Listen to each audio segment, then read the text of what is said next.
Hey, it's Alan Wolk, and welcome to another edition of Against the Wall. Today we're going to be talking about the pandemic and how it's making national TV ad buys a thing of the past for most brands, and why so many brands are going to be wanting to look exclusively at spot TV advertising. So here's the deal, okay?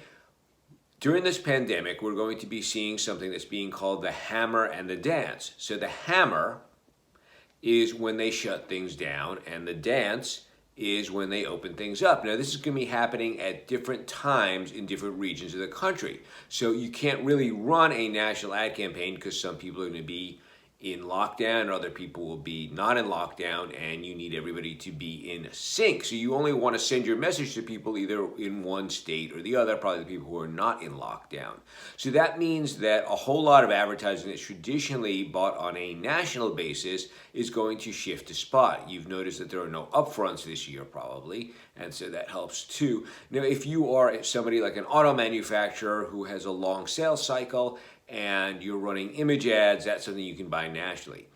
Now, that doesn't mean that everybody's going to lose. There's actually a bunch of winners here. Now, the biggest winners in this shift are anybody who can run an addressable TV campaign. So let's look at who can do that. So first off, you have the FAST, the free ad-supported streaming TV services.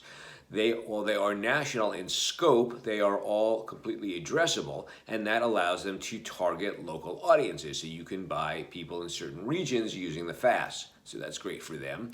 That also holds true for the ad-supported version of the Flicks, as any of those companies are also able to target ads at specific locations.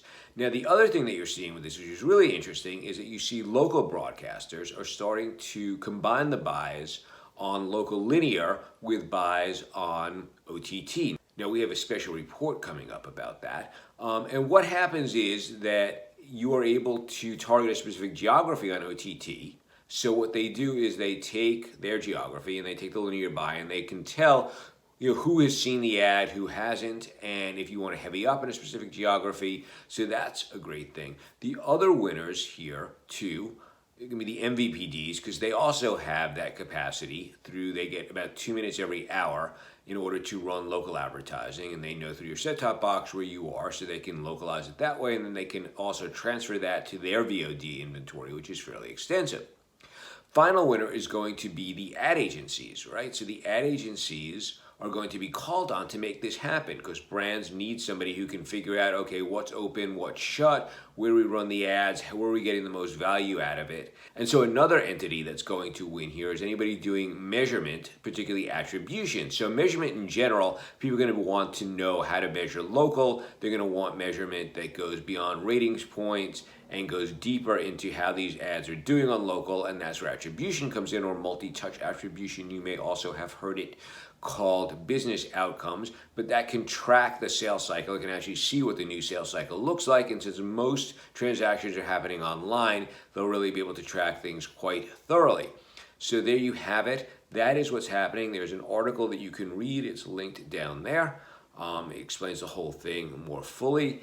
Anyway, that's Against the Wall. Stay safe, and I'll see you next time. Bye-bye.